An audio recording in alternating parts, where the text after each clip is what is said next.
She was You 80 can't years just come old. in here and She cause moved through trouble. the crowded Lady, diner mind your like a woman business. who had spent a lifetime learning how to take up less space. One shoulder dipped lower than the other. Her left leg dragged slightly with every step, not from any recent injury, but from something older, deeper. Something that had settled into her bones the way winter settles into an old house. Slowly, permanently, without anyone noticing until the pipes freeze.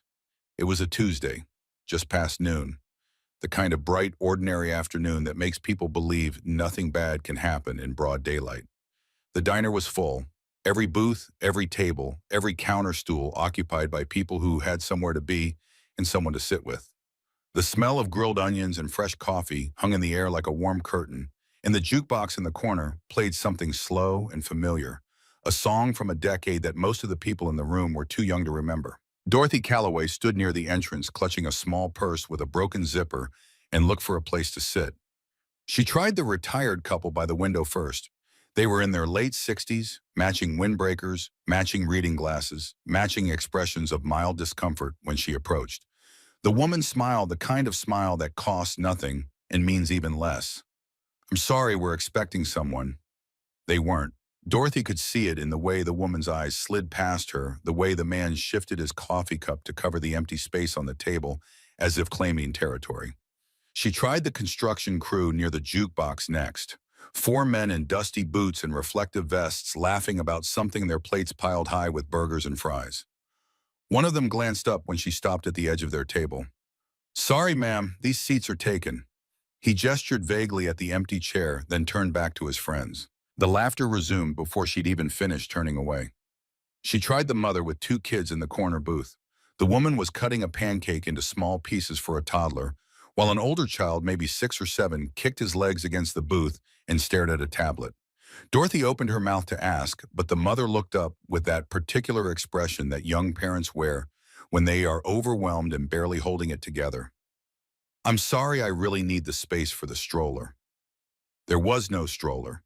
3 tables, 3 refusals, 3 versions of the same polite lie that people tell when they don't want to be inconvenienced by someone else's need.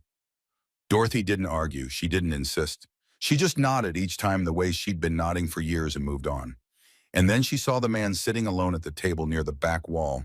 He was large, not fat but solid, the kind of man who looked like he'd been built for hard weather and rough roads. His leather vest was worn and faded, the patches on it cracked at the edges, the stitching frayed in places where time and wind had done their work. His beard was streaked with gray, thick and untrimmed, and his hands, resting on either side of a coffee mug, were scarred across the knuckles. There was a stillness about him that had nothing to do with calm. It was the stillness of a man who had seen enough of the world to know that most of it wasn't worth reacting to. His name was Colt Bridger, and he'd been riding with the club for over 20 years. Dorothy stopped at his table. She didn't smile. She didn't apologize. She just looked at him with eyes that were tired and clear and asked the question she'd already asked 3 times that afternoon. "Can I sit with you?" Colt didn't smile either. He didn't make excuses. He didn't check for imaginary friends or phantom strollers. He just reached across the table, pulled the chair out, and said one word: "Sit." She sat. And what he noticed in the next 60 seconds would unravel a secret that had been hiding in plain sight for years. Protected by politeness, buried under respectability, and nearly fatal in its silence. Dorothy ordered coffee and toast. Nothing else. When it arrived, she stared at it the way a person stares at something they're not sure they're allowed to have.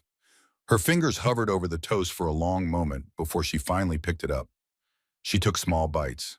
Mechanical, careful, like someone performing a task they'd rehearsed in their mind but hadn't practiced in a while. Like eating was something she had to remind herself she was permitted to do. Colt didn't ask questions. Not yet. He'd spent enough years around people in trouble to know that silence often said more than words ever could. Silence was where the truth lived, in the pauses, in the things people didn't say, in the way their bodies moved when they thought no one was watching. So he watched. He watched the way she flinched when the front door swung open too hard, the rush of outside air carrying the sound of a car engine, and her whole body tightened like a wire pulled taut. He watched the way her hands trembled when she lifted the coffee cup. Not the tremor of age, but the tremor of adrenaline. of a nervous system that had been running on fear for so long it had forgotten how to stop. He watched the way she glanced toward the parking lot every few minutes, her eyes flicking to the window and back quick and practiced, like she was counting time, measuring how long she had before something happened. And then he noticed the bruise on her wrist. It was faint. The kind of bruise that's a few days old, yellowing at the edges, but still dark at the center. And it was deliberate. Colt had seen enough injuries to know the difference between an accident and an intention. A fall leaves a random mark. A grab leaves fingerprints. And the bruise on Dorothy Calloway's wrist had the unmistakable shape of a hand that had closed too tightly and held on too long. He noticed the way she favored her left side when she shifted in the chair, leaning away from something that hurt. He noticed that her coat, a thin beige thing that had seen better decades, stayed buttoned all the way up, despite the warmth of the diner, as if she was hiding something underneath. He noticed her shoes worn unevenly, the soles ground down on the outer edges, like she'd been walking on hard surfaces for hours, for days, for longer than anyone should have to walk alone. He noticed her hair. It was clean but cut irregularly, one side shorter than the other, the back uneven like someone had done it at home without much care or skill, or maybe without a mirror. And he noticed the way she kept touching her coat pocket with her left hand, pressing against it, gently checking, reassuring herself that whatever was inside was still there. Colt Bridger had not survived 20 years on the road by ignoring what was right in front of him. He'd survived by paying attention, and everything about Dorothy Calloway was screaming. She didn't say much at first. Small talk. The weather was nice for this time of year. The coffee was good, better than she remembered. Had the diner always been here? She thought she recalled it from years ago. But things changed so much, didn't they? Things used to be different when she was younger. People used to be different. Her voice was soft but steady. There was no confusion in it, no wandering, no sign of a mind that had lost its way. She spoke like a woman who had been thinking clearly for a very long time and had simply run out of people to think clearly with. And then, almost casually, the way someone tests thin ice by pressing one foot down before committing their weight, she said something that changed everything.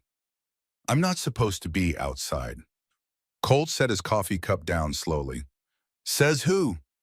She looked at the table, her fingers tightened around the edge of her napkin. "My nephew. He says it's not safe, that I might get confused, wander off." "Do you get confused?" She met his eyes for the first time, and there was something in that look, something sharp and clear and desperate. The look of a person who has been told a lie so many times that the whole world has started to believe it, everyone except her. "No." That was all she said, but it was enough. Colt leaned forward slightly, keeping his voice low. Not because he was afraid of being overheard, but because he understood instinctively that this woman had been living in a world where even her whispers were monitored, where even her silence was controlled. He spoke the way you speak to a wild animal that's been cornered, carefully, without sudden movements. "How'd you get out today?" She hesitated. Her eyes went to the window again, the parking lot, the road beyond it. Then she whispered, "He had a meeting. Left early this morning. I knew I had maybe 2 hours." She paused. "There's a woman who delivers his mail. She drops packages at the house sometimes. She thinks I'm visiting from out of town." Another pause. "She doesn't ask questions." 2 hours before what? Dorothy didn't answer. She just looked at the door again, and Colt understood. 2 hours before her nephew came back. 2 hours before he discovered she was gone. 2 hours before whatever consequences she had learned to fear caught up with her. She stood to leave a few minutes later. She moved quickly, or as quickly as her body allowed, gathering her purse, adjusting her coat, not looking back. And as she turned from the table, something small and metallic slipped from the broken zipper of her purse and clinked against the floor. A key. Colt picked it up. He turned the small metal tag over in his hand. Unit 47, Pine Self-Storage. He looked up, intending to return it, but she was already gone. He caught a glimpse of her through the window, limping across the parking lot with her head down, moving toward a sedan that was pulling up to the curb. The mail carrier, probably. The woman who didn't ask questions. And then she was gone. Colt sat at that table for another 10 minutes. He finished his coffee. He turned the key over and over in his scarred fingers, and he thought about all the things he'd just seen. The bruise, the flinch, the trembling hands, The way she'd stared at that toast like it was stolen. The way she'd counted minutes like a prisoner counting days. The way she'd said no when he'd asked if she was confused, and the way that single word had carried more weight than 100 explanations. He thought about the coat buttoned up to her throat in a warm diner. He thought about the lock that she hadn't mentioned, but that lived in every word she'd said. He thought about a nephew who told people she might wander, who told people it wasn't safe, who told people all the right things in all the right ways while something terrible happened behind a closed door. And Colt Bridger made a decision. But to understand why that decision mattered, you need to know who Dorothy Calloway was before the world forgot her. 18 years ago, Dorothy buried her daughter. Her name was Claire. She was 31 years old, the same age Dorothy had been when she gave birth to her. Claire had her mother's hands long-fingered and precise, and her father's laugh sudden and loud and impossible to ignore. She taught second grade at an elementary school in town and painted watercolors on Sunday afternoons, mostly landscapes, mostly bright, mostly things that looked like hope. The cancer was fast, 3 months from diagnosis to the end. Dorothy was there for every appointment, every treatment, every long night in the hospital when Claire couldn't sleep. And Dorothy would sit beside her bed and tell stories about when Claire was little, about the time she tried to sew a dress for the cat, about the summer they'd driven to the coast and eaten ice cream until they were sick, about all the ordinary, beautiful, unremarkable moments that become extraordinary only after you realize they're never coming back. Claire died on a Wednesday morning in October. The leaves outside the hospital window were turning red and gold, and Dorothy held her daughter's hand as the monitors went quiet, and something inside Dorothy went quiet too. Not broken, not gone, just turned down like the volume on a radio low enough that the music was still there, but you had to strain to hear it. After that, there was Frank, her husband. 37 years of marriage, and they'd built the kind of life that doesn't make headlines but holds the world together. Frank was a carpenter. He built things with his hands, bookshelves and porches and kitchen tables, and he had a way of fixing whatever was broken without being asked. He'd come home from work and see that a cabinet door was loose or a floorboard was creaking, and he'd just fix it, quietly, without fanfare. That's who Frank was, a man who noticed what needed doing and did it. 12 years ago, Frank died of a heart attack in their kitchen. He was making coffee. It was a Saturday morning, early, the kind of morning where the light comes through the window at a low angle and everything looks gold. Dorothy heard the coffee pot shatter on the floor before she heard him fall. By the time the ambulance arrived, it was over. 37 years, and it ended between one heartbeat and the next in the kitchen, where they'd shared 10,000 ordinary mornings without ever knowing which one would be the last. After Frank, Dorothy lived alone. And she managed. She managed the way women of her generation manage, which is to say completely and without complaint. She paid her bills on time. She kept the house clean. She maintained the garden that Frank had planted in the backyard, the tomatoes and the marigolds, and the row of sunflowers along the fence that he'd started the summer before he died. She attended church on Sundays at Grace Fellowship, where Pastor Win Holloway delivered sermons about community and responsibility and looking after your neighbor. She had friends. Lorraine Trask from the Quilting Circle, a woman with a sharp tongue and a soft heart, who lived 3 blocks over and stopped by every Thursday afternoon for coffee and gossip. There were others too, women from church, a neighbor who checked in after storms, a librarian who saved books she thought Dorothy might like. It was a small life, a quiet life, but it was hers, every stitch of it, every thread. And Dorothy Calloway, it should be said, was no ordinary woman. Before Frank, before Claire, before any of it, she had been a seamstress.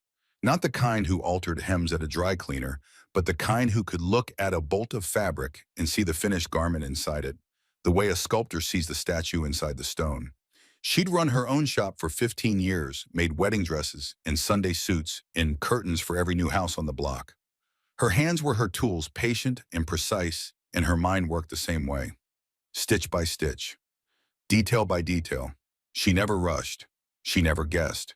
She measured twice and cut once, and everything she made held together because she'd built it to last.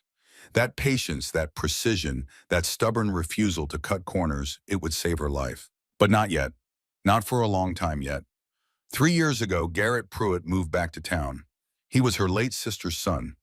Margaret had died almost 20 years earlier, a brain aneurysm at 54, sudden and senseless, and Garrett had been living in another state ever since. Working in finance, he said.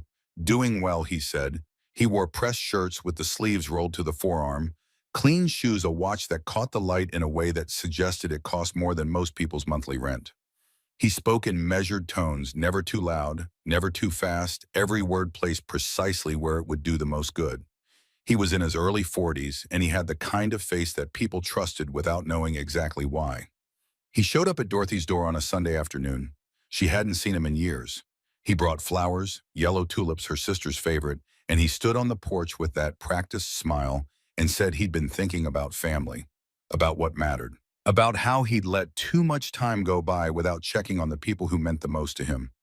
Dorothy let him in because he was Margaret's son, because he'd brought yellow tulips, because she was 77 years old and living alone in a house full of silence. And when someone shows up with flowers and good manners and the name of someone you loved, you open the door. Over the next few months, Garrett visited regularly. He fixed the dripping faucet in the bathroom. He replaced the burned-out bulb on the back porch. He drove her to a doctor's appointment when the weather was bad. He was attentive and polite, and he never asked for anything, not directly. Not at first. He just showed up and helped, and the people in town noticed. Pastor Wynne Holloway mentioned Garrett from the pulpit one Sunday. "It does my heart good," he said, "to see a young man stepping up for his family. That's what this community is about." The congregation nodded. Lorraine Trask told Dorothy she was lucky to have someone like Garrett looking after her. The neighbor who used to check in after storms stopped checking in because Garrett was there now, and someone was handling it. And that's what Garrett wanted. That's what he'd been building from the very first tulip, not a relationship, a reputation, a shield made of respectability that would protect him from suspicion when the time came. Because respectability, Colt Bridger would later say, is the best disguise evil ever wore. It started with a suggestion. Garrett sitting across from Dorothy at her kitchen table, his voice soft with concern, his eyes wide with manufactured worry. "Aunt Dot, I've been thinking, this house, all these stairs, the yard, the upkeep. What if something happened? What if you fell and no one found you for days? I couldn't live with myself." He painted a picture of danger that didn't exist. But he painted it so well, so carefully, with such patient detail, that even Dorothy started to believe it. She was 77 after all. She did have trouble with the stairs some mornings. The yard was getting harder to maintain, and the silence of the house, which had once felt peaceful, had started to feel like something else, something heavier. "I have a room," Garrett said, "just until we figure things out. You'd have your own space, your privacy. I'd be right there if you needed anything." The room was the garage, converted technically. A bed, a chair, a space heater that clicked and hummed, but never quite managed to push the temperature above uncomfortable. The walls were thin enough to hear everything on the other side, which meant Garrett could hear her, but thick enough that no one from outside could hear her, which meant she couldn't be heard. The window was small and didn't open, and the door had a lock. But the lock was on the outside. Garrett explained that too. For her safety, he said, in case she wandered at night, in case she got confused. It was temporary, he said, just until she got used to the new space. It was never temporary.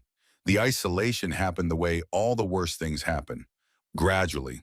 One small loss at a time, each one reasonable on its own, each one devastating in accumulation. First, the car keys. "Aunt Dot, it's really not safe for you to drive anymore.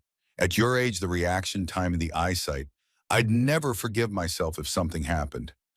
She hadn't had an accident in 40 years of driving, but the way he said it, so concerned, so logical, made her feel like arguing would be irrational. So she handed over the keys. Then the church. "I know you love going, but it's a lot of walking and the weather's been rough. Why don't you rest this Sunday? I'll give Pastor Holloway your regards." One Sunday became two. Two became a month. The month became permanent. Garrett told the church she was declining, that the walks were too much, that she preferred to worship at home. Pastor Holloway said he'd visit, but he never did.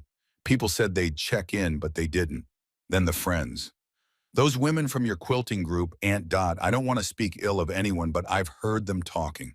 They don't really care about you. They just gossip. It upsets you, I can tell." It wasn't true. Lorraine Trask had been Dorothy's friend for 20 years. But Garrett said it with such conviction, such apparent sadness, that Dorothy felt a flicker of doubt. And when Lorraine called the next week, Garrett answered the phone and told her Dorothy was resting, that she'd call back. She never did. Because 6 months ago, Garrett had the phone disconnected entirely. He told the provider she didn't need it anymore because of her condition. She didn't have a condition. Then the portions started getting smaller. Garrett would bring meals to her room, a plate with less on it each time, the meat thinner, the vegetables fewer, the bread missing entirely some days.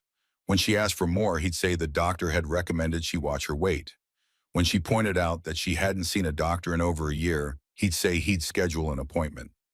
He never did. Then the cold. The space heater in the converted garage barely worked. It clicked and hummed and pushed out a thin stream of warm air that dissipated before it reached the bed. Dorothy asked for extra blankets. Garrett said he'd pick some up. Days passed, weeks. The blankets never came. She'd wake up in the early morning hours, her breath visible in the air, her joints aching. Her body curled tight against the cold, and she'd wonder in that terrible, honest way that comes only at 3 in the morning if this was how it would end. Slowly, quietly, in a room that nobody knew was a cage. The mail was rerouted. Her pension checks were deposited into an account she couldn't access, an account in Garrett's name that he'd set up with documents she hadn't signed, or if she hadn't understood what she was signing, because he'd put them in front of her in a stack and said, "Just some routine paperwork, Aunt Dot. Nothing to worry about." And through all of it, through every stolen freedom and every closed door and every meal that wasn't enough and every night that was too cold, Garrett told everyone he was taking care of her. And everyone believed him. Because Garrett Pruitt was the kind of man people trusted. He wore pressed shirts, he spoke in measured tones, he attended city council meetings. He volunteered at the food bank every other Saturday, sorting canned goods and smiling for photographs. And Dorothy Calloway became invisible. Not all at once, not dramatically, but slowly, the way a photograph fades when it's left in the sun. The quilting circle met without her. The church prayed for her in absentia. Lorraine Trask drove past the house sometimes and wondered how Dot was doing, but Garrett had told her Dorothy didn't want visitors, and Lorraine believed him because why wouldn't she? He was family. He was respectable. He wore a nice watch. The neighbors saw Dorothy less and less. When they asked, Garrett would shake his head with practiced sadness. "She's declining," he'd say. "Some days she doesn't even recognize me. It breaks my heart." And people would nod and murmur sympathetically and go back to their lives, because that's what people do when the truth is uncomfortable. They accept the explanation that requires the least of them. But here is what nobody knew. Here is the thing that would matter more than anything else when the time came. Dorothy Calloway was not confused. She was not declining. She was not fading. She was paying attention. And she was fighting back. It happened 2 years ago, a Tuesday appropriately enough. Garrett had left for work in the morning, same as always, and he'd locked the door from the outside, same as always. But that afternoon, when he came home for lunch to check on her, something was different. He was distracted, agitated about something, a phone call or a meeting or some problem at work that had gotten under his skin. He went to his home office, stayed there for 30 minutes, then left again. And in his haste, in his irritation, he forgot to lock the office door. Dorothy heard it. She heard the front door close, heard his car start, heard the gravel crunch under his tires as he backed out of the driveway. And she waited. 5 minutes, 10, making sure he wasn't coming back. Then she got up from the bed, crossed the narrow room to the door that connected the converted garage to the house, and tried the handle. It was unlocked. He'd been so preoccupied that he'd forgotten to engage the exterior deadbolt. She moved through the house like a ghost, her bare feet silent on the hardwood floors. She'd lived in this house for nearly 2 years, but she'd only ever seen the garage room. The rest of the house was Garrett's territory, clean and ordered, and smelling faintly of the cologne he wore. She went to his office. The door was open. On his desk, in a manila folder that wasn't even closed, she found them. Insurance documents. Her life insurance policy, the one Frank had set up decades ago, the one that was supposed to provide for Claire if anything happened. But Claire was gone, and someone had changed the beneficiary. Dorothy's name was crossed out.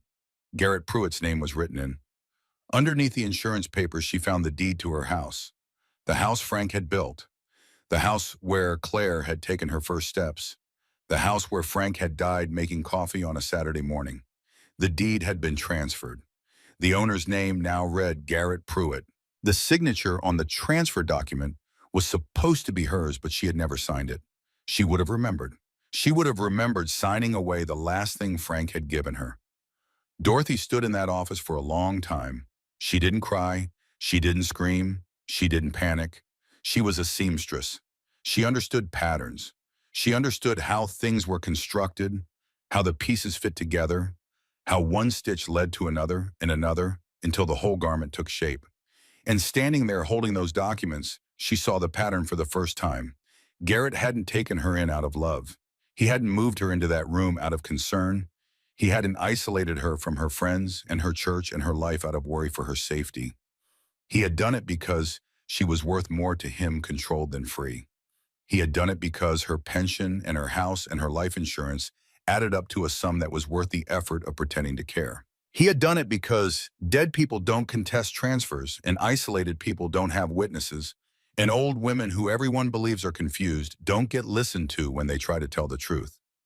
This was not care. This was a plan.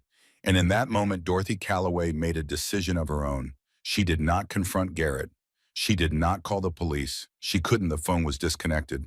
She did not tell anyone because there was no one to tell. Every person who might have listened had been systematically removed from her life one by one, like threads pulled from a hem, until the whole thing unraveled. Instead, she did what she had always done. She worked with what she had. She measured. She cut carefully. She began to build.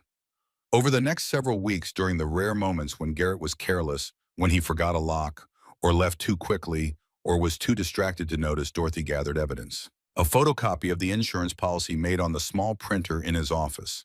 A photograph of the deed transfer taken with a disposable camera she'd found in a kitchen drawer.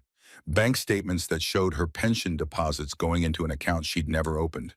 Medical records for doctor's appointments. She'd never attended appointments Garrett had apparently created to maintain the fiction that she was being cared for. Prescription refills for medications. She had never taken pills that were supposed to make her compliant, confused, manageable. She collected these things the way she'd once collected fabric scraps, one piece at a time, patient and methodical, knowing that each piece was meaningless on its own, but that together they would form something powerful, something undeniable. She hid them in the lining of her coat, in the seams of her pillowcase, in places that Garrett would never think to look, because he had already stopped thinking of her as a person capable of looking back. And then during one of her rare escapes, a morning when Garrett left early, and the mail carrier, that blessed woman who never asked questions, gave her a ride into town, Dorothy rented a storage unit, Unit 47 at Pine Self Storage. She paid for 2 years in advance with cash money she'd hidden from Garrett in small amounts over months, $1, here $5 there, scraped from the edges of a life that had been stripped to almost nothing. She put everything in that unit, every document, every photograph, every receipt and record and piece of evidence she'd gathered. And she wrote a note in her own hand, her shaky but deliberate script, and she placed it on top of the stack. If I disappear, this is why.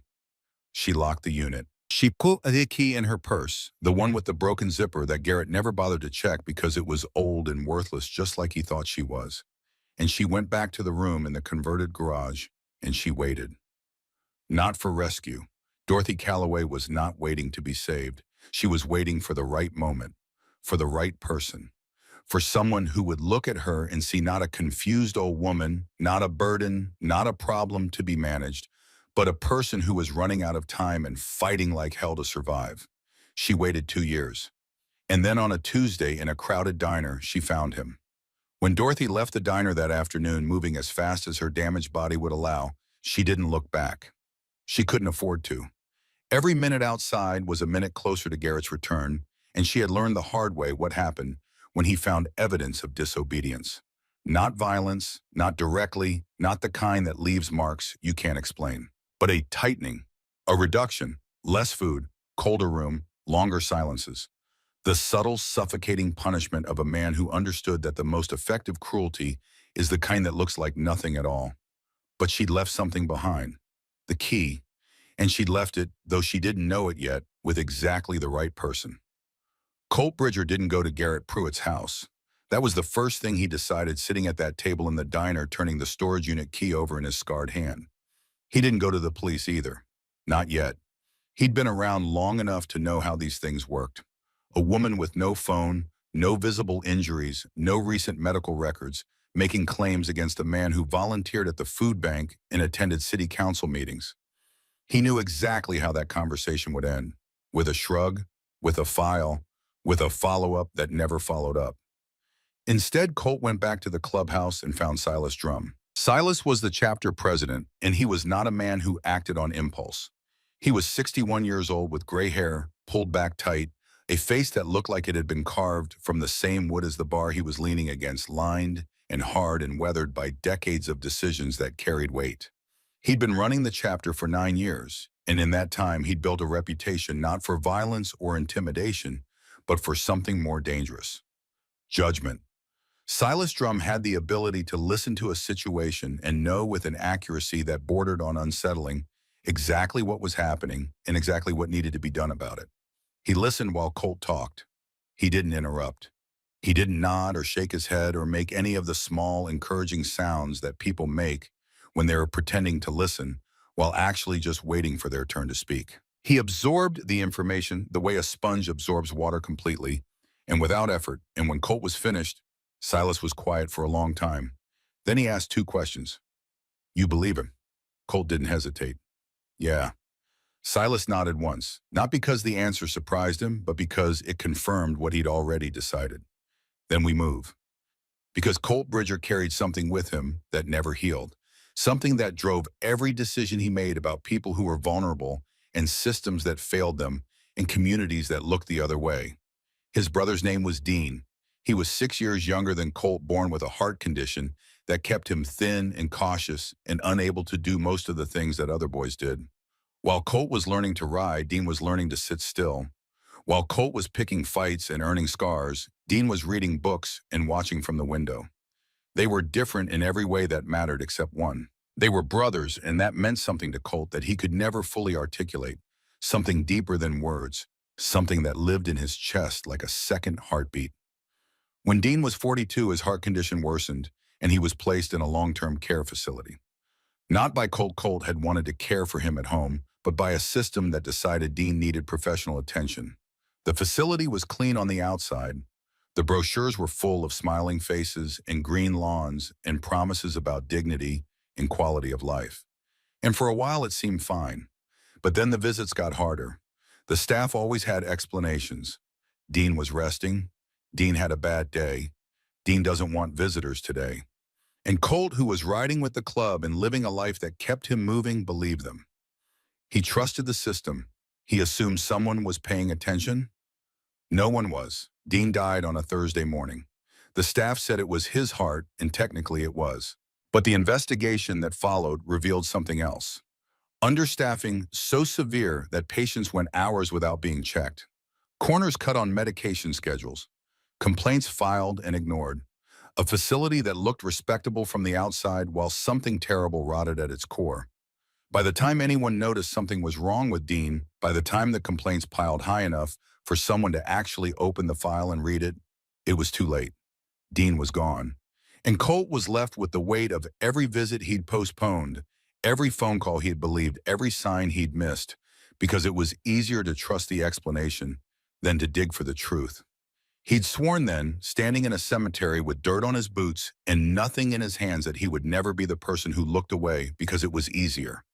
He would never again be the person who trusted the surface and ignored what was underneath. So when Colt Bridger sat across from Dorothy Calloway in a diner on a Tuesday afternoon and saw the bruise on her wrist and the fear in her eyes and the way she counted minutes like a woman measuring the distance between herself and disaster, he didn't see a confused old woman that the world had forgotten. He saw his brother. He saw every person who had ever been trapped inside a clean-looking cage surrounded by people who assumed someone else was paying attention. And he saw for the first time in a long time a chance to be the person he'd sworn to become. The key was warm in his hand. Unit 47, Pine Self-Storage. Silas picked up his jacket from the back of the chair. "Let's go see what she's been keeping." The storage unit in his unit was on the east side of town past the railroad tracks, in the abandoned feed store, and the stretch of road where the streetlights hadn't worked in years. Pine self-storage was the kind of place people used when they were between lives, when they'd outgrown one thing but hadn't yet figured out what came next.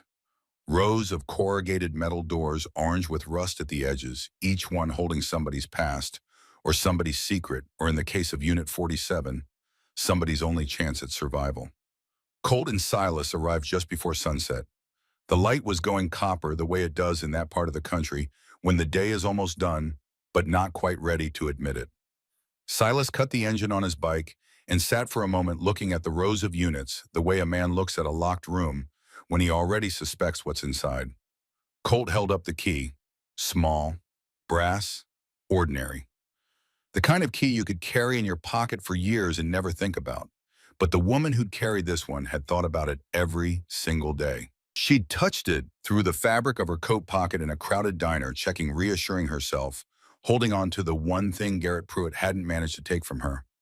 Unit 47 was at the end of the last row. The lock was cheap but functional, the kind you buy at a hardware store for $8. Colt slid the key in and turned it, and the lock opened with a click that sounded in the quiet of that empty lot like a door being unlocked from the inside. The unit was small, maybe 6 feet by 8, no bigger than the converted garage where Dorothy slept. But unlike that room, this one had been organized with a precision that was almost painful. Everything was in order. Everything had a place. Everything had been put there by a woman who understood that her life might depend on someone finding these things and knowing what they meant. On the left side, stacked neatly on a plastic shelf that Dorothy must have carried in herself, were files. Legal documents. Insurance policies with updated beneficiaries, all naming Garrett Pruitt. Copies of the deed transfer for her house, the house Frank built, now registered in Garrett's name. Bank statements showing monthly pension deposits into an account Dorothy had never opened and could not access, an account that fed Garrett's lifestyle while she ate smaller and smaller portions in a room that was always cold. On the right side in a shoebox were medical records, appointment summaries for doctor's visits that never happened, prescription refills for medications.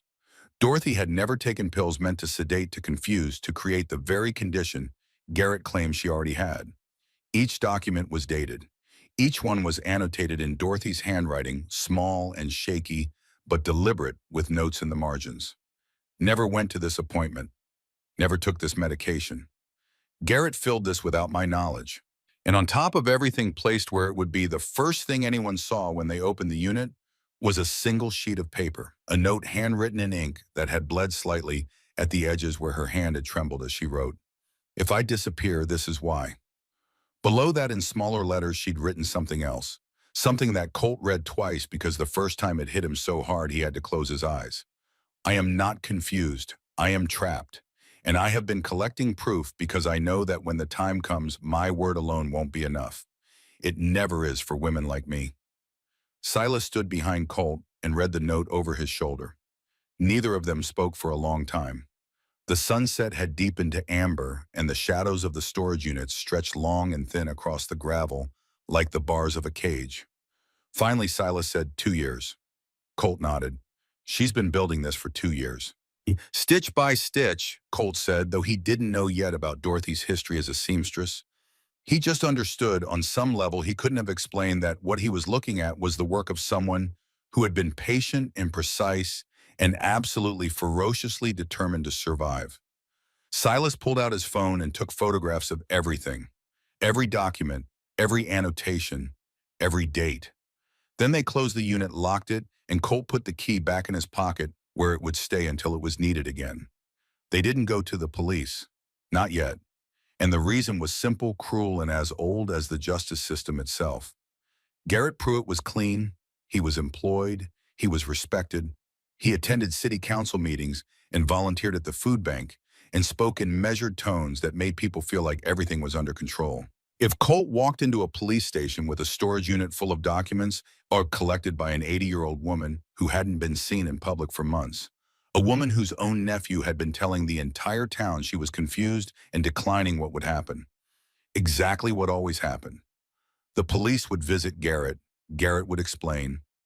Garrett would be concerned and cooperative and bewildered, and he would say something like, "She's not well. I've been trying my best." And the police would nod and file a report and drive away, and Dorothy would be alone with Garrett in that house, and things would get worse. Things always got worse when abusers found out someone was watching. Silas understood this. He'd seen it before, different faces, different names, but the same machinery grinding the same people into dust. The system moved slowly for people like Dorothy, and it moved fast for people like Garrett. That was the math, and it never added up in favor of the ones who needed it most. So Silas did what he did best. He worked the margins. He called in favors. He talked to people who knew how to look without being seen. Over the next 2 weeks, a picture emerged that confirmed everything the storage unit had suggested and added details that made it worse. Dorothy's pension, a modest monthly payment she'd earned over decades, was being deposited into an account at a bank branch across town. The account was in Garrett's name. He'd set it up with documents that bore Dorothy's signature, or something close enough to pass a teller's glance.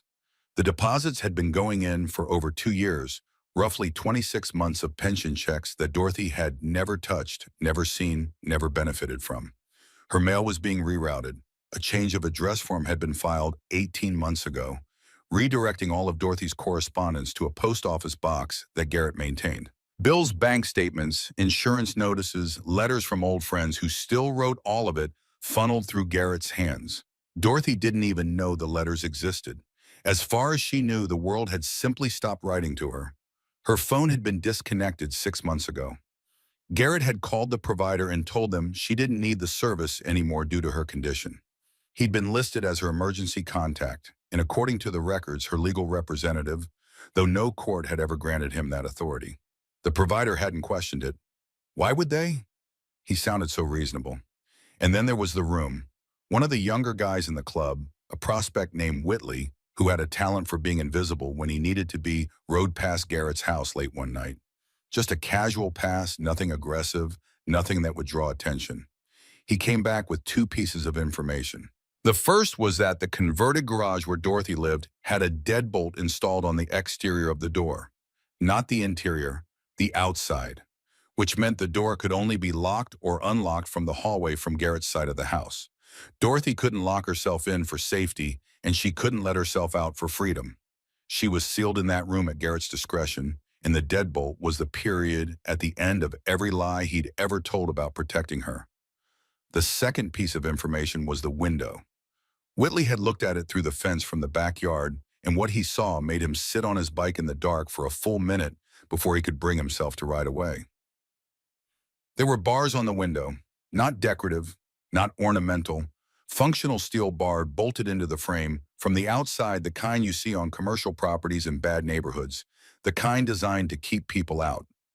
Except these were designed to keep someone in. Garrett had told the neighbors the bars were Dorothy's idea. She was afraid of break-ins, he said. She'd asked for them herself. It was a reasonable explanation, the kind that people accept because the alternative is too uncomfortable to consider. Who wants to believe that the polite man with the nice watch is keeping his 80-year-old aunt in a room with bars on the window? Nobody. So nobody did. But Silas believed it, and Colt believed it. And now they had enough information to understand the shape of what was happening, even if they didn't yet have enough to make it stop. Garrett Pruitt wasn't caring for Dorothy Calloway. He was containing her. He was managing her the way you manage an asset, maintaining its value while minimizing its independence, keeping it functional enough to generate income, but not functional enough to cause problems. Her pension was his revenue. Her house was his equity. Her life insurance was his endgame. And the room, the cold room with the broken heater and the locked door and the barred window, was the holding cell where he kept her while he waited for the math to work out in his favor. He wasn't waiting for her to die naturally. He was preparing for it, accelerating it, creating conditions, the cold, the malnutrition, the isolation, the despair that would wear her down until her body simply gave out. And when it did, no one would question it. No one would investigate. Because by then, Dorothy Calloway would be a ghost, a woman no one had seen in months, a woman everyone assumed was just old, just fading, just gone. And the thing that made it worse, the thing that turned Colt's stomach when Silas laid it all out on the table at the clubhouse, was that Garrett had already started building the story he would tell after she was dead. 3 weeks before Dorothy walked into that diner, Garrett had mentioned to a coworker that his aunt had been wandering. that she'd gotten lost twice, that he was worried. He said it casually, the way you mention a concern you have been carrying for a while, and the coworker had nodded sympathetically and said, "That must be so hard." Except Dorothy hadn't left the house in months, not once. She hadn't wandered anywhere because she couldn't. The door was locked. The window was barred. The woman Garrett described, confused, disoriented, prone to aimless roaming, didn't exist. He'd invented her. He was seeding a narrative in advance, planning the story of her decline in the minds of people who would be asked about it later. So that when the time came when Dorothy was found dead in that room, or worse, when she wasn't found at all, everyone would say the same thing. Oh yes, he mentioned she'd been getting worse. So sad, he tried so hard. Garrett had also been in contact with a funeral home. Silas learned this from a connection who worked in the industry, a quiet man who owed the club a favor from years back, and who, when asked, confirmed that Garrett Pruitt had visited the Briarwood funeral home 3 weeks ago. Just planning ahead, Garrett had said, being responsible, making sure everything was in order for when the time came so it wouldn't be stressful. The funeral director, a man named Polk, who had been in the business for 30 years and had developed an instinct for things that didn't sit right later, told investigators that Garrett had been unusually specific. Closed casket, no viewing, quick cremation, minimal service, in and out, clean and fast, like he wanted to make absolutely sure that nobody got a good look.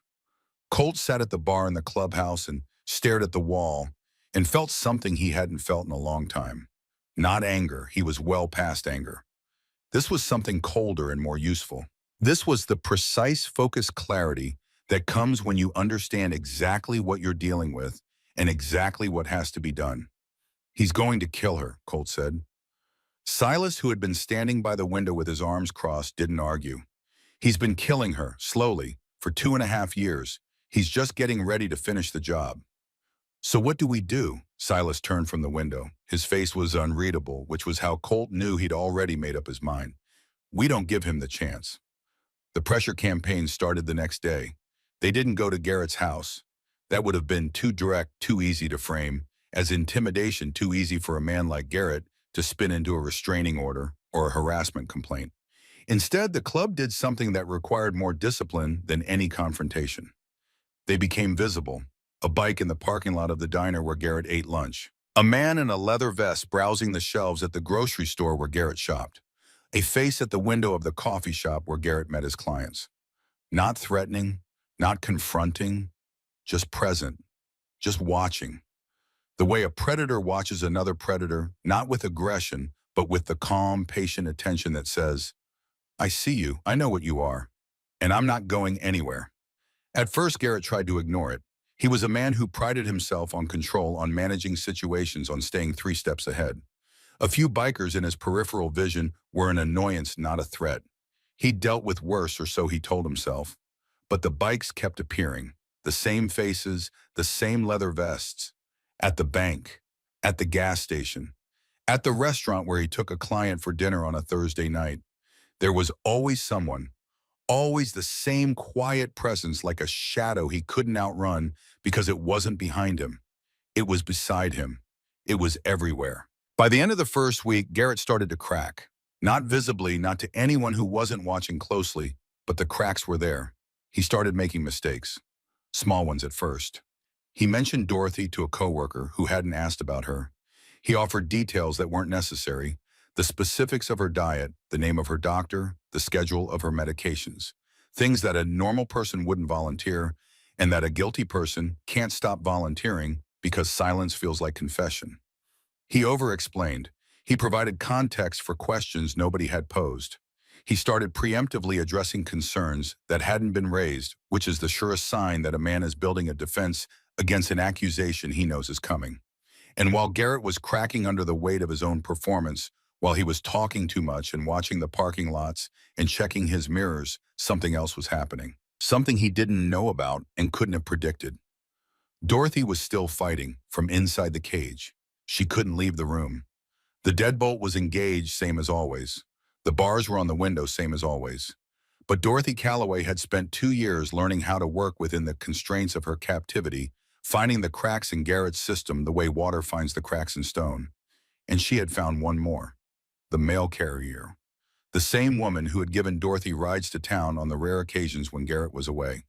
She came to the house 3 times a week, and each time she rang the bell, left the packages on the porch and waited a moment in case someone came to the door. Garrett had told her that Dorothy was a visiting relative, and the woman who was busy and overworked and had 100 other stops to make hadn't questioned it. But Dorothy had been watching the mail carrier's schedule for months. She knew exactly when the woman arrived, exactly how long she stayed, exactly when the front door was close enough to the garage wall that a voice pressed against the thin drywall could be heard on the other side. She started leaving notes.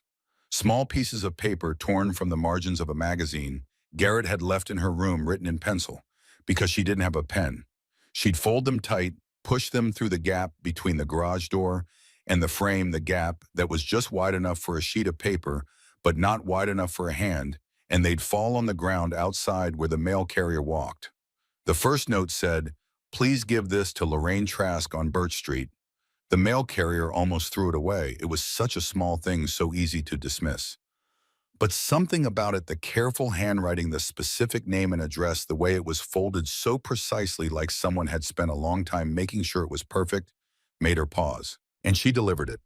Lorraine Trask opened her front door on a Wednesday afternoon and found a folded note tucked inside her screen door. She unfolded it and read it and sat down in the chair by the window and didn't move for 20 minutes. The note was from Dorothy, and it said everything. It said that she was locked in a room in Garrett's house, that the door was bolted from the outside, that the window had bars, that she hadn't left the house in months, that her money was gone, that her house was gone, that Garrett was controlling her food and her heat and her contact with the outside world, that she was cold all the time, that she was hungry all the time, that she was afraid. And at the bottom, in letters that were smaller than the rest, as if she was running out of paper and running out of hope in equal measure, she'd written, "I know you probably think I'm confused. That's what he tells everyone. But I am not confused, Lorraine. I am as clear as I have ever been. And I need you to believe me." Lorraine read it 3 times, and she didn't believe it, not at first, because Garrett had been so convincing, so thorough, so perfectly constructed in his deception, that the truth, when it arrived on a folded piece of magazine paper, seemed impossible. Garrett was family. Garrett was responsible.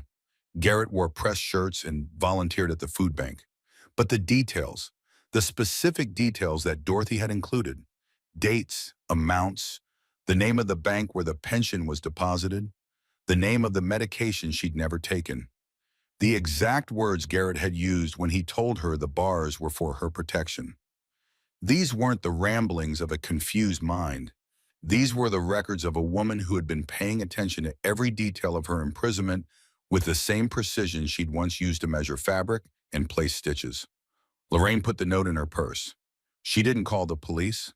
She didn't go to Garrett's house. She wasn't sure yet what she was going to do, but she was no longer sure that everything was fine. And for someone who had looked the other way for 2.5 years, that was a beginning. While Dorothy was reaching out to Lorraine and the club was applying pressure to Garrett, a third strand of the story was quietly weaving itself into the pattern.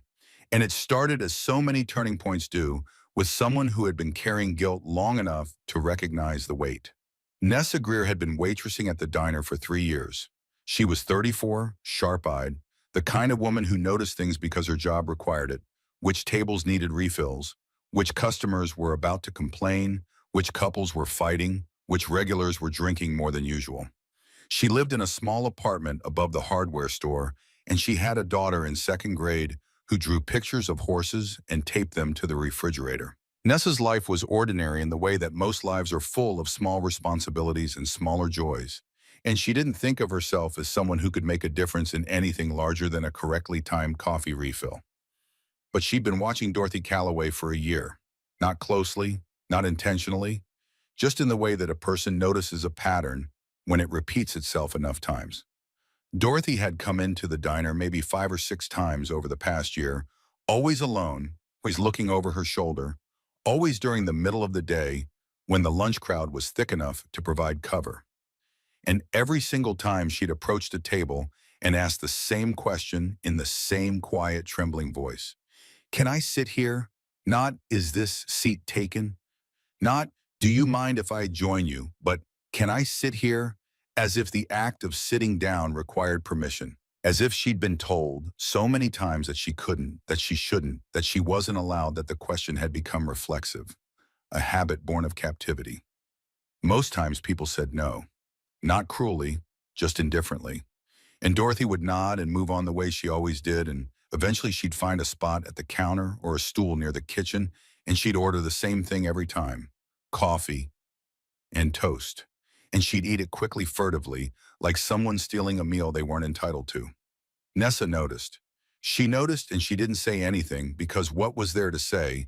An old woman came in alone sometimes and seemed nervous. That wasn't a crime. That wasn't even unusual. Old people were nervous. Old people ate alone. Old people looked over their shoulders because the world had taught them that nobody was watching out for them, and they were right. But then came the day 6 months ago that changed everything. Dorothy had come in on a Thursday. The lunch rush was winding down and the diner was half empty. She sat at the counter, ordered her coffee and toast, and ate in her usual hurried, mechanical way. When Nessa brought the check, Dorothy reached into her purse and pulled out a crumpled $5 bill. The coffee was $2. The toast was $1.50. The 5 was more than enough, but it wasn't the amount that Nessa remembered. It was what happened next. Dorothy slid the bill across the counter, and as Nessa reached for it, Dorothy placed her hand on top of Nessa's. Just for a moment. Just long enough for Nessa to feel how cold her fingers were, how thin, how the bones were too close to the surface. And Dorothy looked at her, really looked at her with eyes that were so clear and so frightened that Nessa felt something shift in her chest, some wall she'd built between herself and the troubles of strangers. And Dorothy whispered, "If I don't come back, it's not because I didn't want to." Then she pulled her hand away, gathered her purse, and limped out of the diner without looking back. Nessa stood at the counter holding the $5 bill and feeling like she'd just been handed something much heavier. She thought about that moment for days, then weeks, then months. She replayed it in her mind at night when she couldn't sleep, turning it over the way you turn over a stone that might have something underneath it, something you are not sure you want to see. She told herself she was overthinking it. She told herself the old woman was probably fine, that she was probably just lonely, just dramatic, just one of those people who said things that sounded significant but didn't mean anything. She told herself it wasn't her business. She told herself all the things that people tell themselves when the truth is standing right in front of them and they're not ready to look at it. And then the bikes showed up. Nessa noticed them the way she noticed everything quietly from behind the counter. First one parked in the lot on a Tuesday, then 2 on a Wednesday, then 3 on a Thursday, the same day of the week Dorothy used to come in. Leather vests, gray beards, men who ordered coffee and sat for hours and watched the room with the patient attention of people who were looking for something specific. And Nessa understood. She didn't know the details. She didn't know about the storage unit or the deadbolt or the bars on the window, but she understood in the way that one person's vigilance recognizes another's, that someone else had noticed what she'd noticed, that someone else had seen Dorothy Calloway and refused to look away. She approached Colt on a Friday afternoon. He was sitting at the same table where Dorothy had sat, the table near the back wall, drinking coffee and reading nothing and watching the door. Nessa set a fresh cup in front of him without being asked and said, "The old woman who sits here sometimes, you're looking for her." It wasn't a question. Colt looked at her. He didn't confirm or deny. He just waited. Nessa told him about the $5 bill, about the words, about the cold, thin hand and the eyes that were too clear for confusion and too frightened for anything other than the truth. "If I don't come back," Nessa said, repeating the words exactly as Dorothy had said them, "it's not because I didn't want to." She told him about the other visits too, the 5 or 6 times over the past year, the way Dorothy always came alone, always during the day, always nervous. The way she asked, "Can I sit here?" in that trembling voice, like a child asking for something she expected to be refused. The way she ate like she was stealing. The way she left like she was running.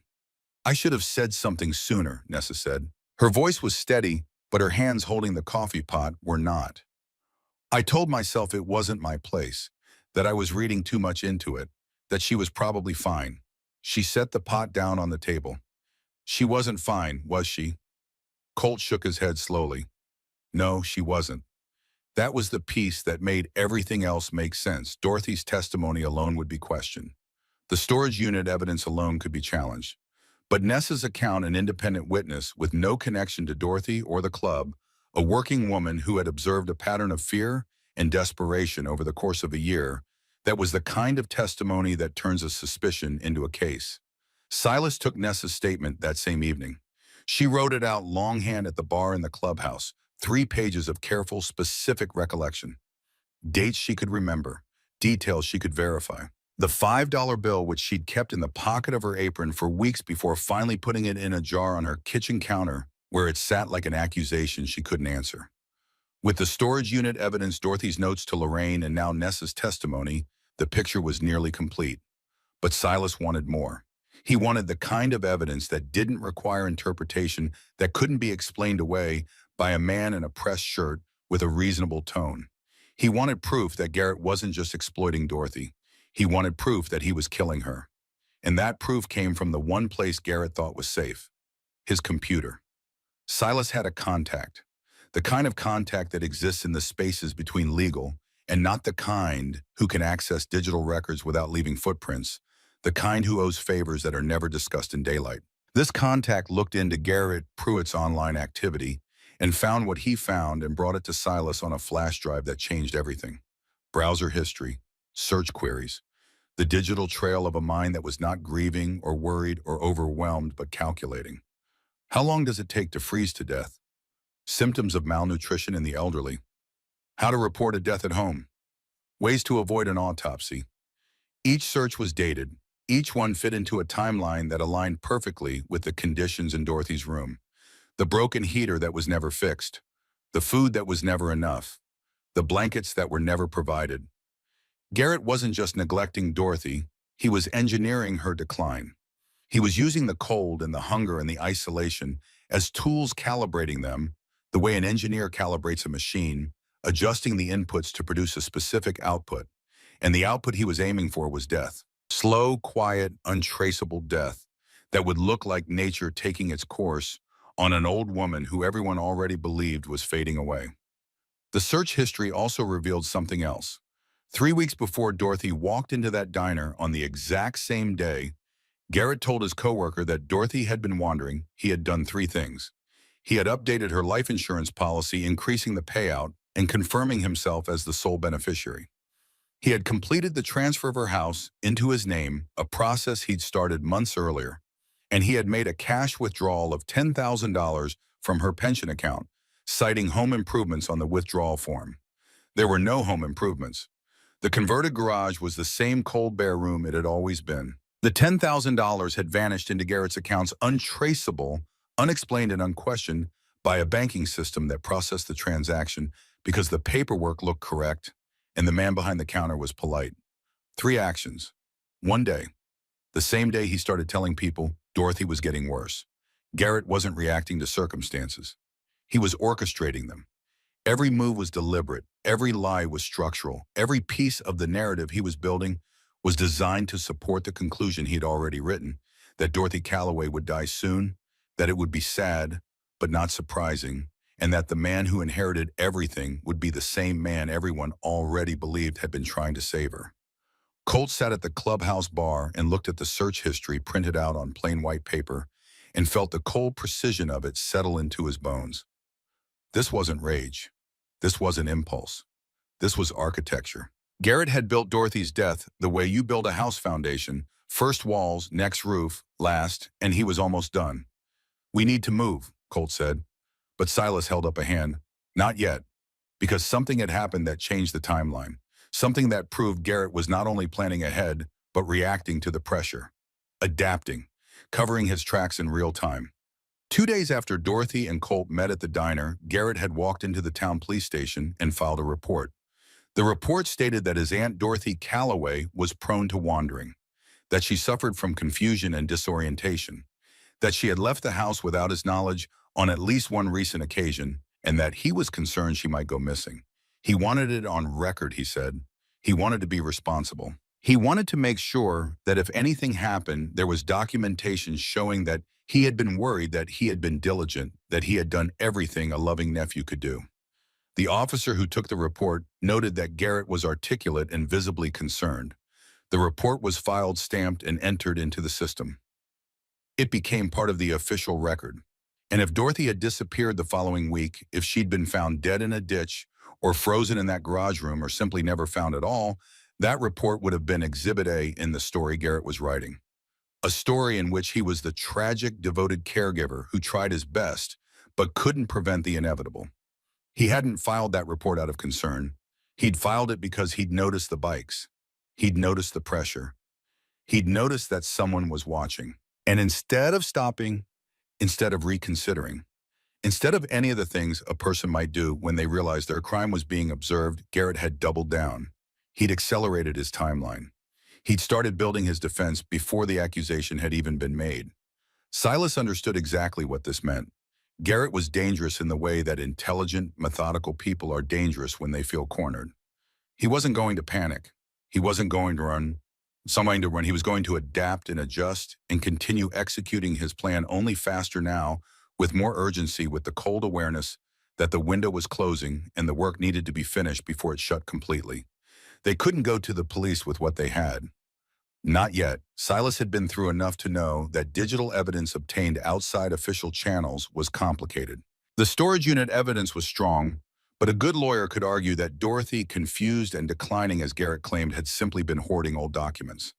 Nessa's testimony was powerful, but it was the testimony of a waitress who'd had a brief interaction with an old woman 6 months ago. Lorraine's note was compelling, but Lorraine herself wasn't yet ready to come forward, still caught between what she'd read and what she'd believed for 2.5 years. Separately, each piece could be questioned. Together, they formed a pattern that was unmistakable. But Silas needed one more thing.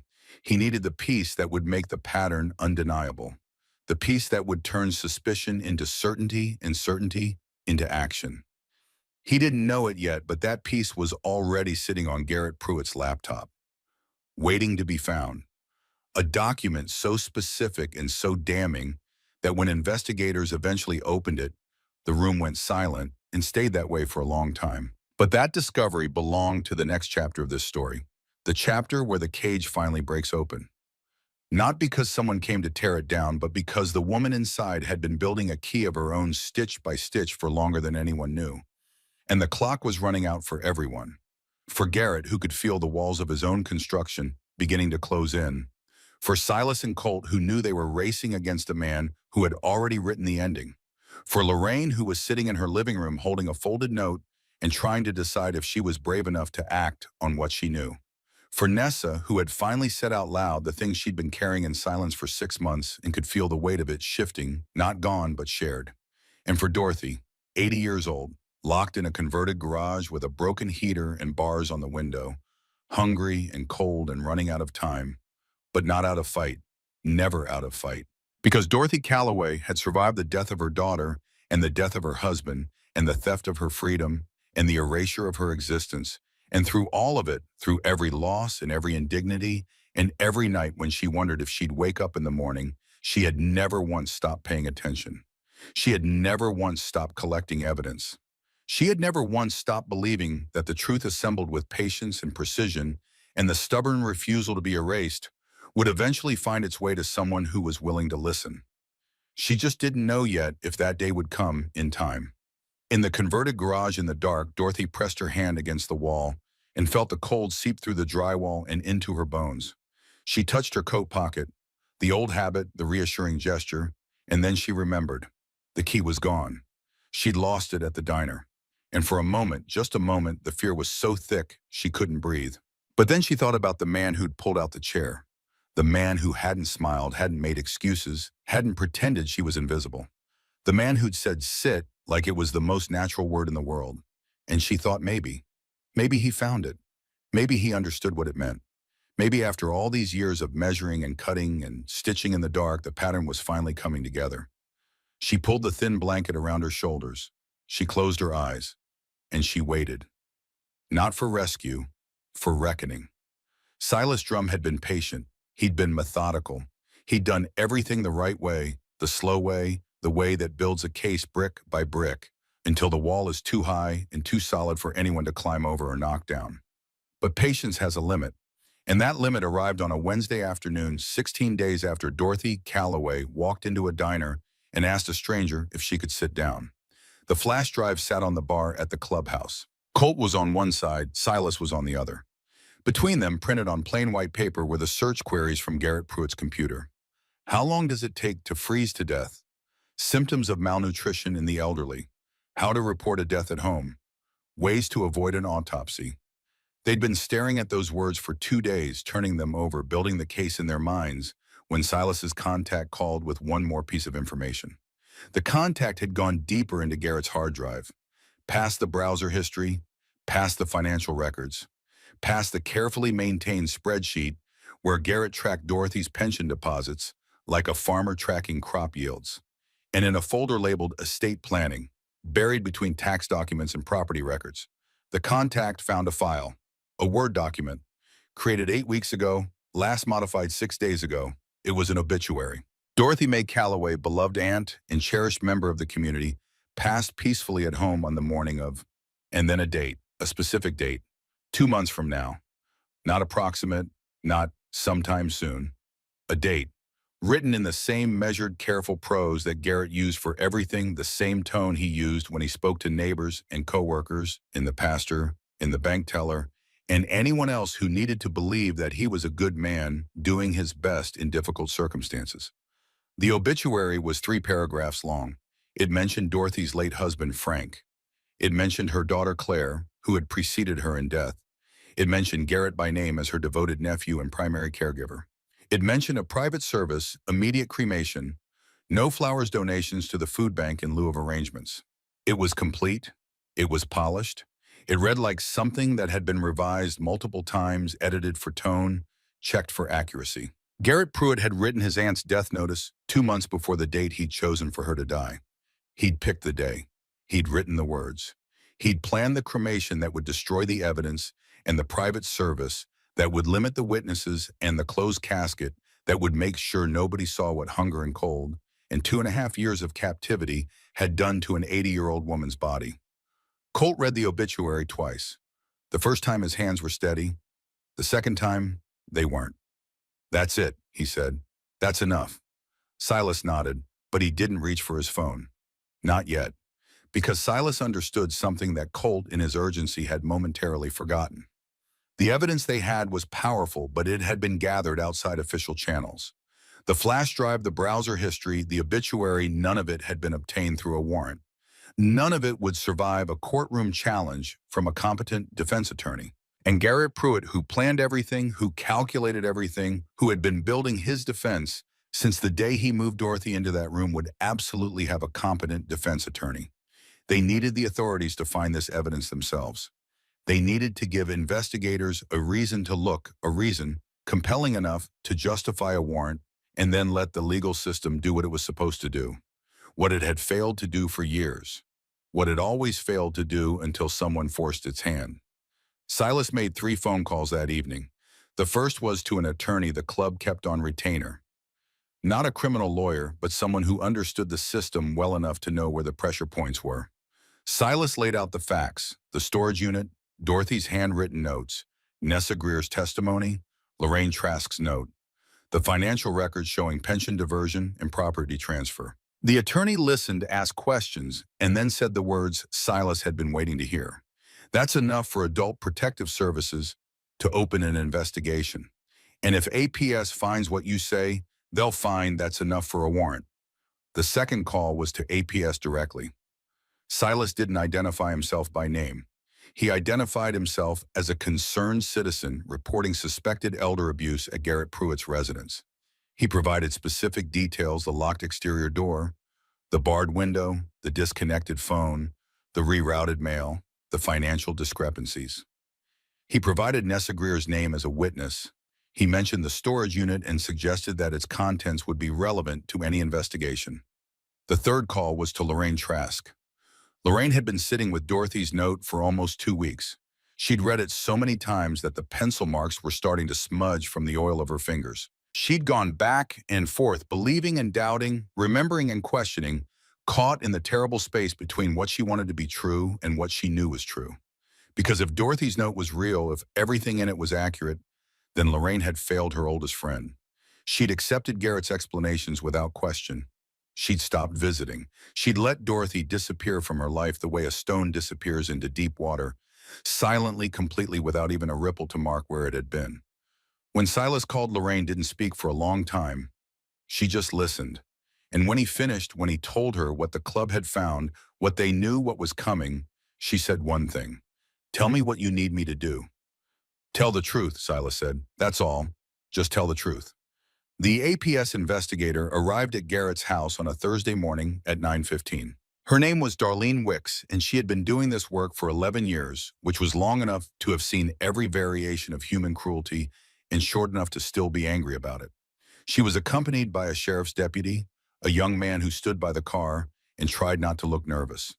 Garrett answered the door in a pressed shirt. He smiled. He was cooperative. He was concerned. He invited them in and offered coffee and expressed surprise that anyone would think something was wrong. His aunt was fine, he said. She was resting. She had good days and bad days. He was doing his best. Darlene Wicks asked to see Dorothy. Garrett hesitated. It was brief, less than a second, but Darlene had been doing this for 11 years, and she knew what a hesitation meant. It meant the space between the story and the truth.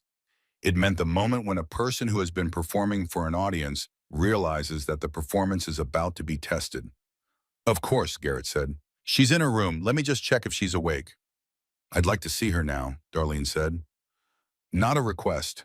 They walked through the house, clean, ordered, the kind of house that looks like a photograph in a magazine. Everything in its place, nothing out of line.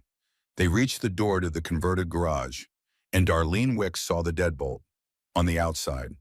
"What is that?" she asked. Garrett's smile didn't falter, but something behind it did. "It's for her safety. She wanders at night, gets confused. I installed it so she wouldn't hurt herself." "You lock your aunt in her room." "It's not like that. It's a precaution. She asked for it herself." Darlene looked at the deadbolt. She looked at Garrett. She said, "Open it." He did. And Darlene Wicks walked into the room where Dorothy Calloway had been living for 2.5 years, and she stopped in the doorway and she stood very still for a long time. The room was small, smaller than the storage unit where Dorothy kept her evidence. There was a bed with a single blanket, thin and inadequate. There was a chair. There was a space heater in the corner that was unplugged. The window was small and barred from the outside, steel bar bolted into the frame, and through the bars the morning light came in fractured and striped, casting shadows across the floor that looked exactly like what they were. The shadows of a cage. The room was cold. Not cool. Cold. The kind of cold that lives in the walls, in the concrete floor, in the thin drywall that separated this space from the rest of the house where Garrett lived in warmth and comfort. The temperature difference was immediate and obvious, like stepping from one season into another. And there was Dorothy, sitting on the edge of the bed, dressed in clothes that didn't fit right, too large in the shoulders, too short in the sleeves, clothes that had been bought without her input and worn without her choice. She was thin, thinner than a woman her age should be, thinner than the photographs on file would later show she'd been 3 years ago. Her wrists were narrow, her cheekbones were sharp. Her eyes, when she looked up at the woman in her doorway, were clear and alert and absolutely unmistakably sane. "Mrs. Calloway," Darlene said, "my name is Darlene Wicks. I'm with Adult Protective Services. I'm here to help you." Dorothy looked at her. Then she looked past her at Garrett standing in the hallway, his smile still in place, but his eyes calculating, adjusting, running through scenarios. And then Dorothy looked back at Darlene and said something that the investigator would later describe in her official report as the most composed statement she had ever heard from a victim of elder abuse. "I've been waiting for you. My evidence is in a storage unit, Unit 47, Pine Self-Storage. Everything you need is there." Garrett's smile died. They removed Dorothy from the house within the hour. A second deputy had been called. Garrett was asked to remain at the residence. He complied because refusing would have shattered the performance he'd spent years constructing. And even now, even with the walls closing in, he couldn't stop performing. He stood in his kitchen in his pressed shirt and answered questions in his measured tone, and every word he said was recorded and cataloged and would later be used against him in ways he couldn't yet imagine. Dorothy was driven to a safe house 2 counties over. It was a modest place, a converted farmhouse that APS used for emergency placements, run by a woman named Patrice who had thick arms and a quiet voice and a way of making people feel safe without saying a word. The room they gave Dorothy had a bed with two blankets, both heavy, both warm. There was a window that opened. There was a door that locked from the inside. There was a heater that worked. Dorothy sat on the bed and touched the blankets. She ran her hands over the fabric, slowly feeling the weight of it, the warmth of it, the simple, abundant reality of something she'd been denied for so long that she'd almost forgotten what it felt like. And then she pressed her face into the blanket and breathed, and the breath came out shaking, and she held it there for a long time. Colt arrived that afternoon. Silas had stayed behind to coordinate with the attorney and monitor what was happening at Garrett's house. But Colt drove the two counties alone, his bike too loud on the quiet back roads, the storage unit key still in his pocket, even though it had already served its purpose. He didn't know why he kept carrying it. Maybe because it had been hers. Maybe because it was the first thing she'd ever given him, even if she hadn't meant to. He sat across from her in the small kitchen of the safe house, same as he'd sat across from her in the diner. Same posture, same silence, same willingness to wait. Dorothy looked at him. She was wearing clothes that fit now things Patrice had found in the donation closet, a blue sweater and dark pants and shoes that matched. Her hair was still cut unevenly, but someone had combed it, and in the warm light of the kitchen, she looked different. Not younger, not healthier, just present. Like someone who had spent years fading and was slowly, carefully allowing herself to become visible again. "Why did you help me?" she asked. Colt had expected the question. He'd thought about what he'd say, how he'd explain it, how he'd talk about his brother Dean and the care facility and the promise he'd made at the graveside. But when the moment came, all of that fell away, and what came out was simpler and truer than anything he'd rehearsed. "Because you asked to sit down, and I said yes." She looked at him. "That's all it took. That's all it took." Dorothy cried then. Not the way people cry in movies, not dramatically, not with her hands over her face and her shoulders heaving. She cried the way people cry when something inside them that has been locked for a very long time finally opens. Quietly, steadily, with a kind of relief that goes so deep it doesn't need sound. She talked for a long time after that. Not about the facts. Colt already knew the facts. The locked door, the barred window, the stolen pension, the disconnected phone. She didn't repeat the inventory of her imprisonment. Instead, she talked about what it felt like. She told him about the silence, how days would pass without anyone speaking to her, how Garrett would bring food to the room, set it on the chair by the door, and leave without a word. How the silence was worse than the cold, worse than the hunger, because at least the cold and the hunger reminded her she was alive. The silence made her wonder if she'd already disappeared, if she was already gone and just hadn't realized it yet.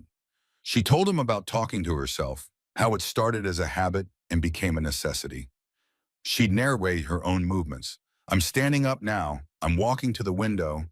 I'm looking outside." Simple sentences, ordinary actions. But she said them out loud because she needed to hear a human voice even if it was her own. She needed proof that she still existed, that she could still form words, that the world hadn't gone completely silent around her. She told him about the cold.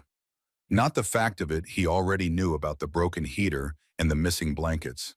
She told him about the mornings, the way she'd wake before dawn and her breath would be visible in the air hanging in front of her like a small ghost.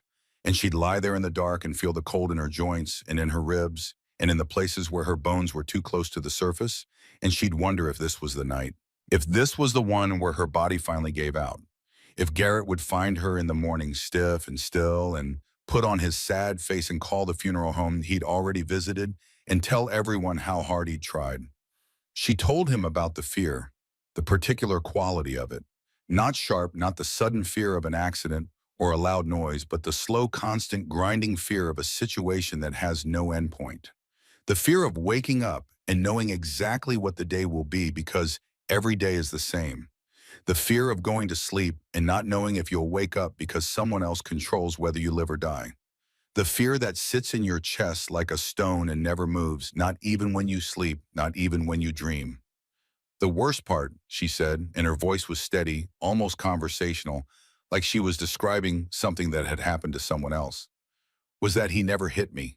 Not once. He never raised his voice. He never called me names. He just made the world smaller. Every day, a little smaller. Until there was nothing left but that room and that bed and that window with the bars and the sound of my own breathing. And I thought, this is how it happens. This is how people disappear. Not all at once, not with violence, just quietly. One piece at a time, until there's nothing left to prove you were ever here. She paused, then she said, but I was here, and I made sure there was proof.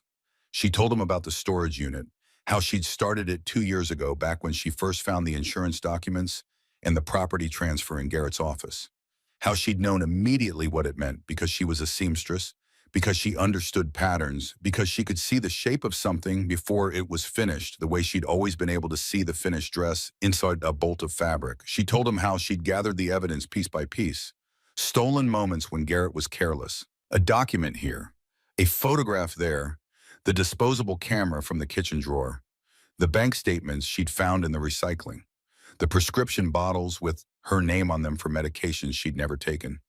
Each piece small, each piece meaningless on its own, but together, stitched together with the same patience and precision she'd used her whole life, they formed something that couldn't be denied. I didn't know if anyone would ever find it, she said. I didn't know if the day would come when someone actually listened. I just knew I had to try, because if I didn't, if I just sat in that room and let it happen, then he wins. And I wasn't going to let him win. Not with my house, not with my money, not with my life. Colt nodded. It came in time, he said, because of you, because you didn't give up. She smiled then, the first real smile he'd seen from her, small and tired and hard-won and real. While Dorothy was settling into the safe house and beginning the long process of remembering what safety felt like, the investigation was accelerating us. The APS report already triggered a formal inquiry report. The deadbolt on the outside of the door and the bars on the window were documented and photographed. The conditions of the room, the temperature, the broken heater, the single thin blanket were recorded. A physician examined Dorothy and documented evidence of chronic malnutrition, early-stage hypothermia, exposure muscle atrophy consistent with prolonged confinement, and the faded bruise on her wrist that Colt had noticed in the diner. Investigators obtained a warrant for Garrett's financial records, his computer, and the contents of the storage unit. The warrant was approved by a judge who read the APS report and the supporting affidavits and signed the order within the hour. What they found on Garrett's computer confirmed everything and added horrors that even Silas hadn't anticipated. The search history, the obituary, the financial transfers, the funeral home contact, all of it was there, recovered through proper forensic channels, documented and time-stamped and admissible in any court in the country. The investigators also found the spreadsheet where Garrett tracked Dorothy's pension deposits, a meticulous record of every dollar that had flowed from her account to his over 26 months. They found the forged signatures on the property transfer documents, identified by a handwriting expert who confirmed that Dorothy's name had been written by a different hand. They found emails to the insurance company discussing the policy update. And they found the police report Garrett had filed 2 days after the diner, the report about Dorothy's supposed wandering, which investigators now recognize for what it was. Not a report born of concern, but a document manufactured to support a story that Garrett was writing in advance. A story whose final chapter was the obituary on his hard drive with a date 2 months in the future. Garrett was arrested on a Friday morning. He was at his kitchen table eating breakfast when the deputies arrived. He was wearing a pressed shirt. His hair was combed. His shoes were clean. He looked like exactly what he had always looked like, a responsible, respectable, trustworthy man who had nothing to hide. He was charged with financial exploitation of a vulnerable adult, false imprisonment, elder abuse, and attempted manslaughter. The prosecutor, a woman named Edith Granger, who had spent 15 years building cases against people who hurt the defenseless, argued that the charges were justified by the totality of the evidence, that the conditions Garrett had created, the cold, the malnutrition, the isolation, the locked room, were not the byproducts of an overwhelmed caregiver, but the deliberate instruments of a man who was engineering his aunt's death while maintaining plausible deniability. The defense attorney, a man named Selkirk, who wore expensive suits and spoke in the same measured tones as his client, tried to paint a different picture. An overwhelmed nephew, a difficult situation, a woman who was declining, confused, prone to exaggeration, a family doing its best under impossible circumstances. He argued that the locked door was a safety measure, that the bars were installed at Dorothy's request, that the search history was research conducted out of worry, not malice, that the obituary was simply an act of responsible planning by a man who knew his aunt's health was failing and wanted to be prepared. But the evidence was a wall, and every brick had been laid by Dorothy herself. The trial lasted 3 weeks. The courtroom was full every day. People who had never thought twice about Dorothy Calloway suddenly couldn't stop thinking about her. The retired couple from the diner, the construction crew, the mother with the 2 kids, the bank teller who had processed those pension deposits month after month without a single question. They sat in the gallery and listened and shifted in their seats and avoided looking at each other because looking at each other meant seeing their own failure reflected back.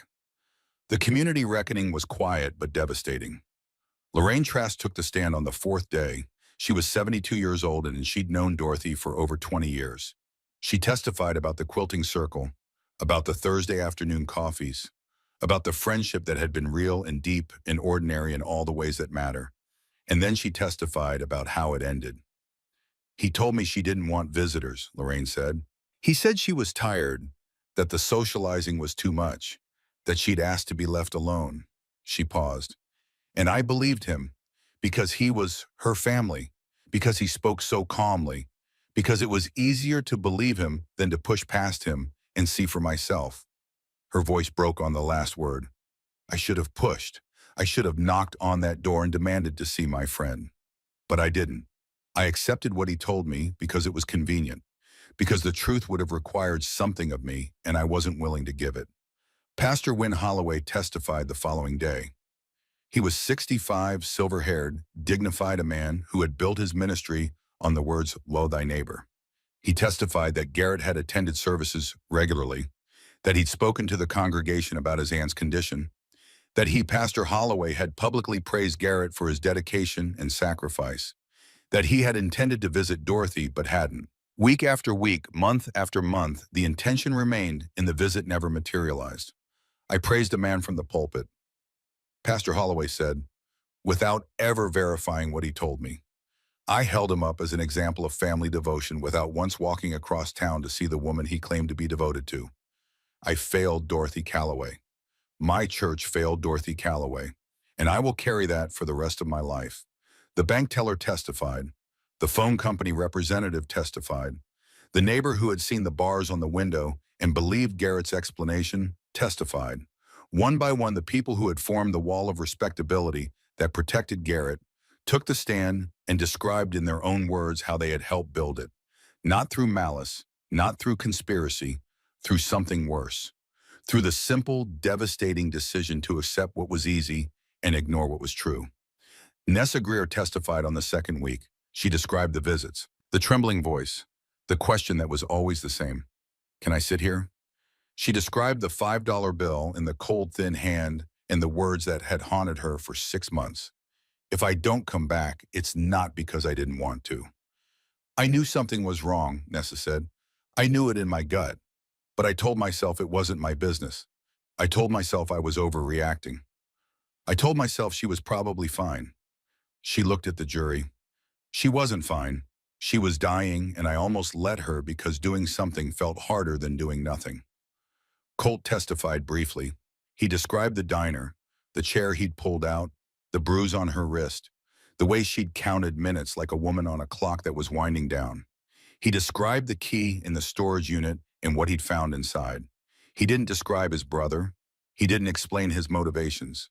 He just told the truth plainly and without embellishment, the way a man does when the truth is already loud enough. And then on the 15th day of the trial, the prosecution played the voicemail. It had been recovered from the server of the insurance company. Garrett had called his agent 3 weeks before Dorothy walked into the diner. The call had gone to voicemail, and Garrett, who was so careful about everything else, had made the mistake of leaving a message. The courtroom was silent as the recording played through the speakers. Garrett's voice calm and measured, the same voice that had told neighbors Dorothy was declining, the same voice that had told the pastor she was confused, the same voice that had told the phone company she didn't need service anymore. Hi, this is Garrett Pruitt. I'm calling about the policy for Dorothy Calloway, policy number 7732. I wanted to ask about timelines. Specifically, once a death is reported, how long before benefits can be processed? And what documentation is required? I want to make sure I have everything in order so there aren't any delays. I think we're looking at a few weeks, maybe a month or two at most. I just want to be prepared. Thank you. The recording ended. The silence in the courtroom lasted 11 seconds. Colt counted. 11 seconds in which nobody moved, nobody breathed, nobody looked at anything except the small speaker mounted on the prosecution's table from which Garrett Pruitt's careful, measured voice had just described his aunt's approaching death as a scheduling concern. Garrett's attorney asked for a recess. The judge granted it, but everyone in that room knew that the case was over. That voicemail wasn't evidence of an overwhelmed caregiver. It wasn't evidence of a man who was worried or planning or being responsible. It was the voice of a man who had already decided when his aunt would die and was calling ahead to make sure the paperwork went smoothly. The defense argued diminished judgment, caregiver burnout, the stress of managing an elderly relative's declining health. Selkirk tried to reframe the voicemail as the anxious rambling of a man who was simply preparing for the inevitable. The jury listened politely. They deliberated for 4 hours. Guilty, all counts, financial exploitation of a vulnerable adult. Guilty, false imprisonment. Guilty, elder abuse. Guilty, the attempted manslaughter. Guilty. When the verdict was read, Dorothy Calloway was sitting in the back row of the courtroom.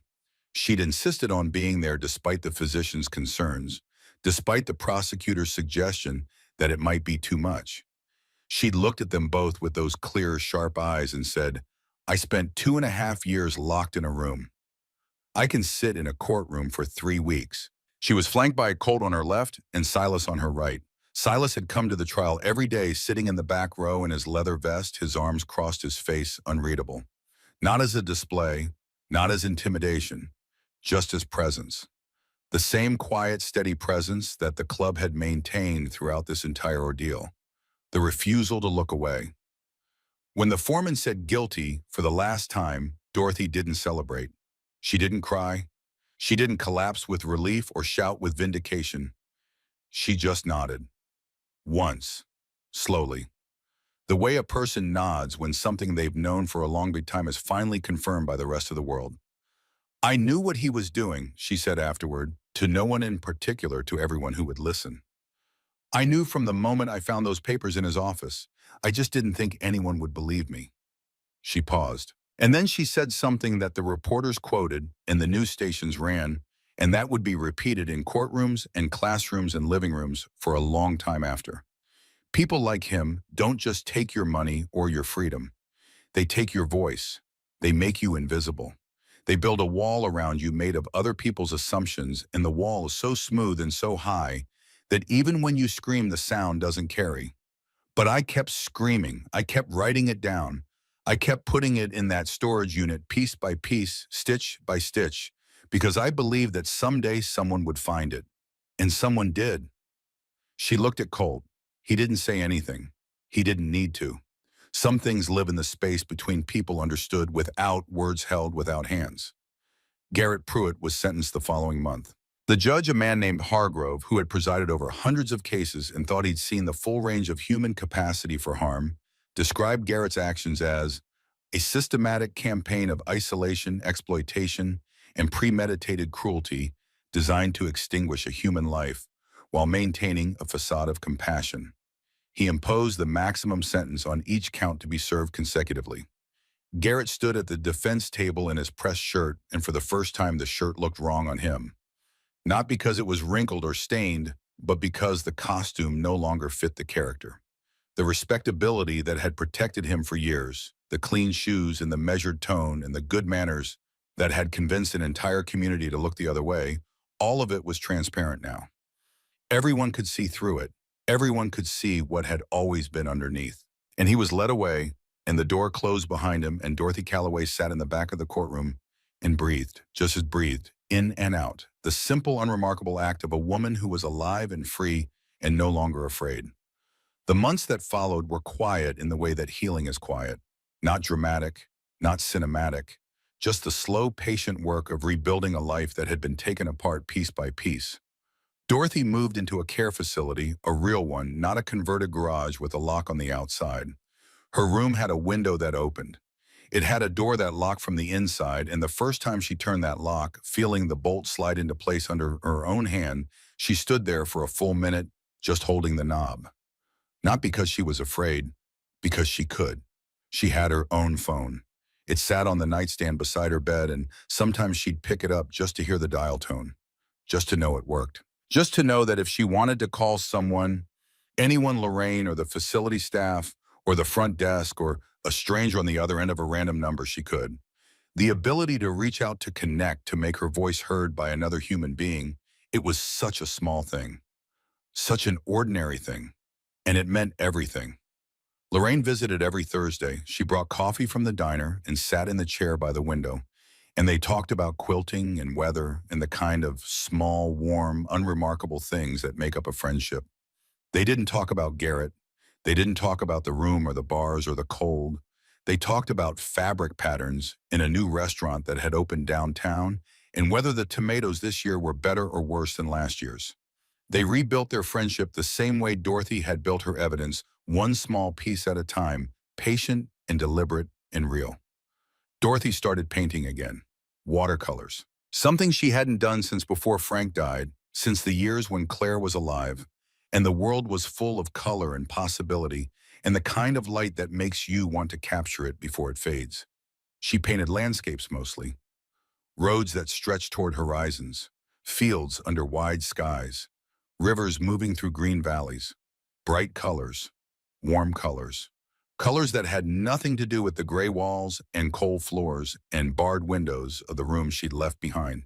She painted with the same hands that had sewn dresses and gathered evidence and folded notes small enough to push through a gap in a garage door. Hands that had trembled over a piece of toast in a diner and held a $5 bill across a counter and gripped the edge of a blanket on a night when she wasn't sure she'd see the morning. Those hands, thin and scarred and 80 years old, moved across the paper with a confidence that surprised everyone except Dorothy. She knew what she was doing. She'd always known. Colt hung the paintings in the clubhouse. He didn't ask Silas for permission, and Silas didn't object. They went up on the wall behind the bar, small watercolors in simple frames, landscapes and roads and horizons bright, against the dark wood and the old leather and the years of smoke and noise that had soaked into every surface. The other members noticed. Some of them asked about the paintings. Colt told them, and the paintings stayed. The club didn't throw a party. They didn't make speeches. They didn't pat themselves on the back or tell the story at rallies or turn it into a recruitment tool. That wasn't what it was about. It was never what it was about. They just kept riding, kept watching, kept showing up because that's what brotherhood meant. Not violence, not revenge, not the loud, aggressive posture that people assumed when they saw the leather and the bikes and the patches. Just presence. Just the stubborn, quiet, daily refusal to look away from the things that mattered. Dorothy went to the diner every Tuesday. She'd been doing it for months now, and the staff knew her order before she sat down. Coffee and toast, same as always. But the way she ate it was different. She didn't hover over it anymore. She didn't take small, furtive bites like someone stealing a meal she wasn't entitled to. She ate slowly, yes, but with pleasure, with attention, the way a person eats when they know there will be another meal after this one, and another after that, and another after that, stretching out into a future that belongs to them. Colt was always there. Same table, same chair. He'd arrive before she did and sit with his coffee and wait. And when she came through the door, walking with a cane now, the limp still there but lighter, the fear gone from her eyes, he'd stand up and pull out the chair. Every single time, sometimes they talked about the weather, about the paintings, about Frank and Claire and the house and the garden and the sunflowers along the fence, about the things that had been taken and the things that remained and the things that were new. Sometimes they didn't talk at all. Sometimes they just sat together in comfortable silence, two people who had found each other at exactly the right moment for exactly the right reason, sharing a table in a crowded diner on a Tuesday afternoon. Nessa always brought the coffee without being asked. She'd set it down and smile, and sometimes she'd rest her hand on Dorothy's shoulder for just a moment, a touch so brief it barely registered, but Dorothy felt it every time. And every time she remembered the $5 bill, and the whispered words, and the woman who had carried that weight for 6 months before finding the courage to set it down. Sometimes Dorothy brought a painting for Colt. A small one wrapped in brown paper slid across the table between the coffee cups. He'd unwrap it carefully the way a man handles something he knows is valuable, not because of what it costs, but because of what it means. Roads, horizons, rivers, the kinds of scenes that a woman paints when she has spent years staring at bars on a window and finally has a view worth capturing. He'd take them back to the clubhouse and hang them on the wall, and the wall was getting crowded now, filling up with color, with light, with the work of hands that had been locked away for years and were making up for lost time. And every Tuesday without fail, Dorothy Calloway walked into that diner. And every Tuesday, without fail, someone pulled out a chair. Not because she asked, because she never should have had to.